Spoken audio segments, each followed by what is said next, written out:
Students, in today's class we will be learning the multiplication of decimal numbers with 10, 100 and 1000 or the multiples of 10. Okay, so without any further ado, let's get started.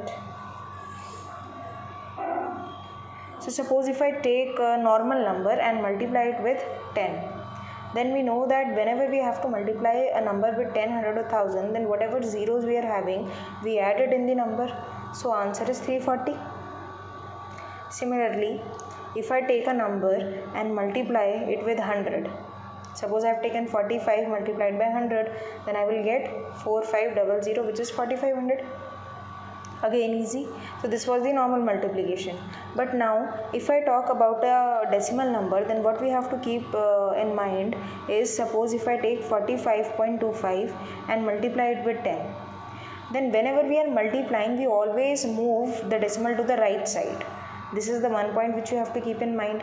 Now the second point is that whatever number of zeros you are having, that much places only you have to move. Like suppose I am having 1 0 over here, then I will shift this decimal to one place to the right.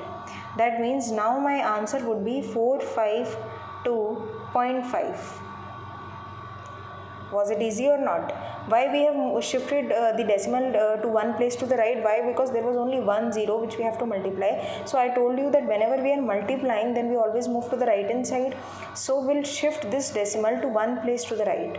So that means now since this decimal has been shifted to one place to the right, so the final answer will be 452.5.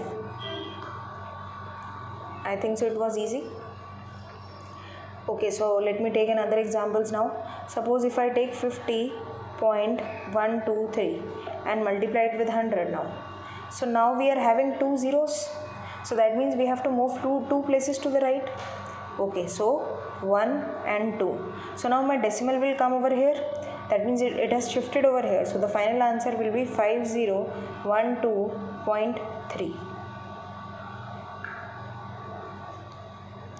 Let me take the next example now. Similarly, we will be taking 5 examples. So the third example is, suppose if I take any random number 10.2 multiplied by 1000, suppose.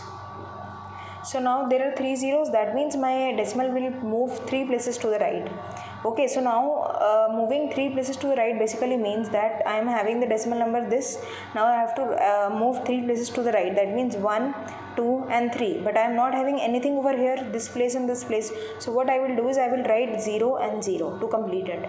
So the final answer is 10200, and decimal has shifted 3 places to the right. That means a decimal will come over here. And the final answer will be 10,200.0.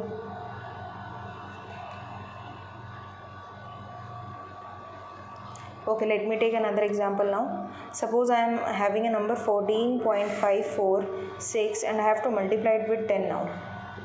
So that means 1 0, so one place to the right. So if I shift this decimal one place to the right, that means the answer will be 145.46. Because I have moved or shifted this decimal point which was over here one place to the right hand side. Because I told you whenever we are multiplying with 10, 100 or 1000, we move to the right always, depending upon the number of zeros. Okay, so now let me take an example which is 502.1 multiplied by 100.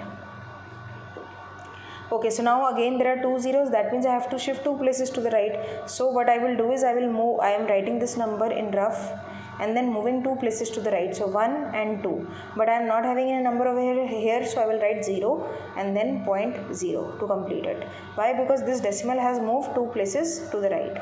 So the answer will be 50210.0.